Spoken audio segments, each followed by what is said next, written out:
Bharat Bank.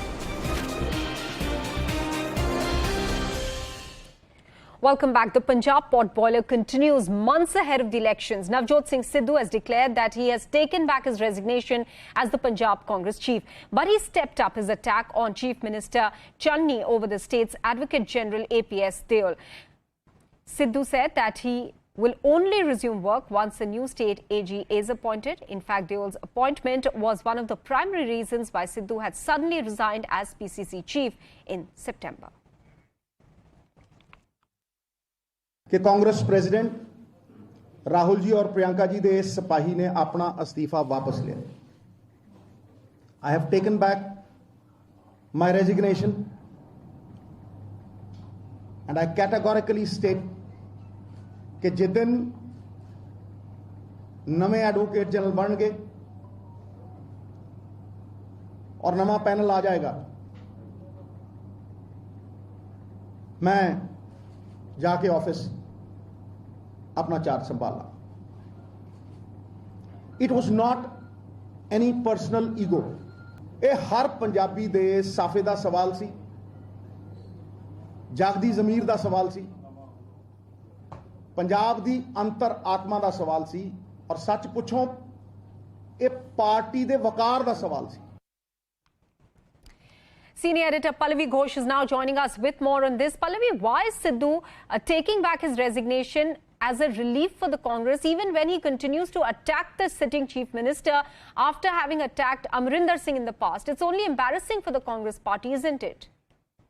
It's also going to be a sense of relief for the Congress party because, see, the points on which he raised and put forward his resignation were emotive and strong points. And they are points which is very much a part of the Congress manifesto. For example, very quickly, breaking the drug cartel, or whether it comes to, justice in the police firing case. So the grounds on which he's raising are absolutely ethically right, really, for the Congress party. The only thing is, if you replace Captain Amrinder Singh because the PCC chief and the chief minister were not getting along, this wasn't changing the situation. The second thing was also, why did you change the captain? Because you felt that he had not done justice on these grounds. Now you do not allow Sidhu to have his way. Again, you reiterate the point which was being made by the captain.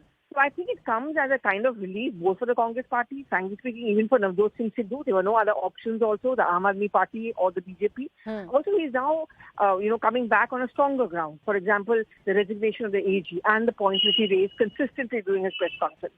Pallavi, will the other parties during the Punjab elections, are they likely to raise the issue of this constant infighting within the Congress? Well, yes, of course they would, but then equally the Congress party is also raising issues about change of chief ministers in Uttarakhand, not one but three of them. See, at the end of the day, people do not only vote on these issues, people vote on issues which are on the local ones. And I think on that ground, I think Sidhu has decided to stick to his position, and he hopes that this is something which, and the Congress certainly hopes that this is something on which they can forget. All right. Pallavi May, thanks for explaining that to us. Let's move on now. At least 34 people have died after consuming contaminated spurious liquor in Bihar. 12 people died after consuming hooch in Telua village in Betia. The death toll in Gopalganj has climbed to 11. While the opposition party leaders continue to attack the state government over the ineffective ban on alcohol consumption, Chief Minister Nitish Kumar said that a detailed review will be carried out after the festivities are over. जहरीले शराब के बारे में कह देते हैं कि देख लीजिए कि क्या स्थिति है. हम लोग बार बार कह देते हैं कि अगर गलत चीज को ग्रहण करिएगा तो ये नौबत आएगी. अब अभी भी लोग हैं, हम तो इन लोगों को पूरे अधिकारियों से तो हमारी बातचीत होती जाती है, लेकिन अभी जो ये हो जाएगा, ये पर्व है, इसके बाद हम फिर एक दिन विस्तृत इसकी समीक्षा करने वाले हैं. गोपालगंज जहरीली शराब कांड में एक और व्यक्ति की मौत हुई है. इनका नाम है नीरज कुमार और ये सिधवलिया के रहने वाले हैं और इनका इलाज चल रहा था गोपालगंज सदर अस्पताल में और इनका मौत हो गई. इनके जो परिजन है वो यहाँ पर हैं, उनसे बात करते हैं. किस लिए पिलाया था शराब?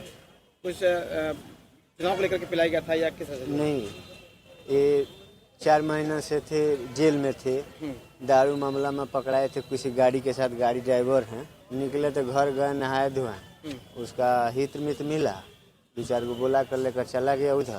उधर ले जाने के बाद में मीट उट पकाया, दारू पिया. तो चौथा रोज में इसका हल्का हल्का पेट झड़ने लगा. तो उसका बाद में दूसरा दिन कस के हो गया पेट. फिर ही जाकर घूम कर समाज आया, फिर बोला कर लेकर चला गया पियाने के लिए. गिर गया, पी कर आया 3 बजे के बाद से पूरा उनका स्थिति डायनेज। तो नाम याद है कौन कौन लोग पिलाए थे शराब इनको? नहीं, अभी तो हम लोग तो इसी में नाम तो नहीं है, नाम नहीं याद। ये दुखद है और जो जहरीली शराब किसने पहुंचाई, कैसे पहुंचाई, इसकी पूरी पड़ताल होगी। जो इसमें दोषी होंगे उनको बख्शा नहीं जाएगा। बिहार सरकार नीतीश कुमार जी के नेतृत्व में शराबबंदी पर पूरी तरह से अडिग है और जो लोग भी इस तरह से गैर कानूनी तरीके से शराब पहुंचाने का काम करते हैं और उसकी वजह से जो मौत हुई है, ऐसे लोगों को तलाश कर उनके खिलाफ सख्त कार्रवाई की जाएगी। तो ये सब पॉइजनस लिकर की वजह से या इलीगल जो बाहर से आ रहे हैं उसकी वजह से? ये अभी जांच का विषय है।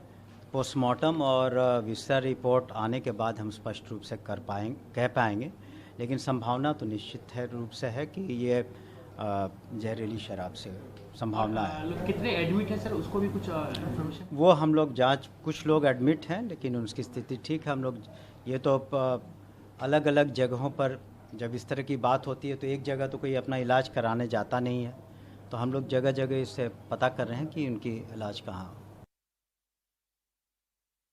जब से ये बिहार में पिछले 3-4-5 साल से ये शराबबंदी चल रही है, तब से कुछ ऐसी घटनाएं ज़्यादा दिख रही हैं और इसमें मुझे लगता है कुछ लापरवाही बिहार सरकार की दिखती है। अवैध शराब का जो जितना काम है वो अगर सही में तन्मयता से और ध्यान से सरकारें काम करें और पॉलिसी के तरफ से उस पर दबाव हो तो इस तरीके की घटनाएं बहुत कम होती होंगी। मैं ये नहीं कह रहा हूं कि कभी भी 100% नहीं होंगी, बस जो एकदम ये ऐसी घटनाएं बढ़ी हैं बिहार में वो नहीं होनी चाहिए। Editor Input News 18 Bihar, Brij Mohan is now joining us with more details. Brij Mohan, what is the police investigation saying so far? Where was this liquor procured from? No, it was not procured from outside. Basically, liquor was produced in various districts of Bihar. In both the districts of Gopalganj and Betia, where around 33 people have died. Local people, they have been making liquor with different amount of alcohol procured from different part of the states, and they have been making this liquor in different part of the states, and in result, what is happening in Betia and Gopalganj, 33 people have died, and in other areas also some cases have been reported. Absolutely unfortunate there. A spurious liquor killing 33 people already. Investigations on. The Chief Minister saying will look into the matter more seriously once the festivities are over. Brij Mohan, many thanks for joining us with those details. Let's now listen in to some more reactions. मुख्यमंत्री तो कह रहे कि जो P रहे हैं वो खुद जिम्मेदार हैं, कानून व्यवस्था को दोषी कहीं नहीं मानते। मैं तो मानता हूं कि ये मौत है ही नहीं, ये हत्या है। और ये हत्यारा कौन है? हत्यारी है वो सिंडिकेट जो सरकारी रसूख में चल रही है, सरकार के साए में चल रही है। क्या मुख्यमंत्री जी को नहीं पता है? उनकी टिप्पणी उन घरों को कैसी लगी होगी जिनके चिराग दिवाली के दिन बुझ गए। माननीय मुख्यमंत्री जी, आपको ये जानकारी होनी चाहिए कि आपकी शराबबंदी ढकोसला साबित हो चुकी है। तकरीबन बीते कुछ महीनों को ही जोड़ दूं तो 100 के करीब लोगों की मौत या हत्या कह लीजिए इस सिंडिकेट ने की है। ये सिंडिकेट है क्या? थानों से चलता हुआ ऊपर तक जाता है पटना के बड़े बड़े ऑफिसर्स के पॉलिटिकल नेक्सस है, ब्यूरोक्रेटिक नेक्सस है। क्या मुख्यमंत्री जी को ये नहीं पता है? You are in power for 20-30 years. How can you even talk about a conspiracy? Fact is that the government of Bihar, the alliance government BJP and Nitish Kumar, has failed miserably in controlling the flourishing industry of illicit liquor coming from other states. The fact is they should, if they have an iota of shame left, they should have resigned from power. They have no business being in power in Bihar.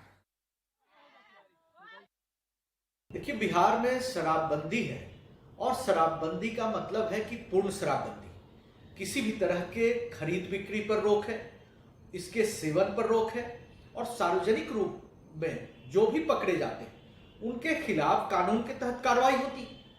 लेकिन ऐसे तत्व जरूर हैं जो शराब का अवैध कारोबार करते हैं। कुछ राजनीतिक दल जो विपक्षी दल हैं उनका भी संरक्षण शराब माफियाओं को प्राप्त है। ऐसे में सरकार के ऊपर अनर्गल आरोप लगाना बिल्कुल ही गलत है। Taking a very quick break now, news and updates will continue. Stay right there.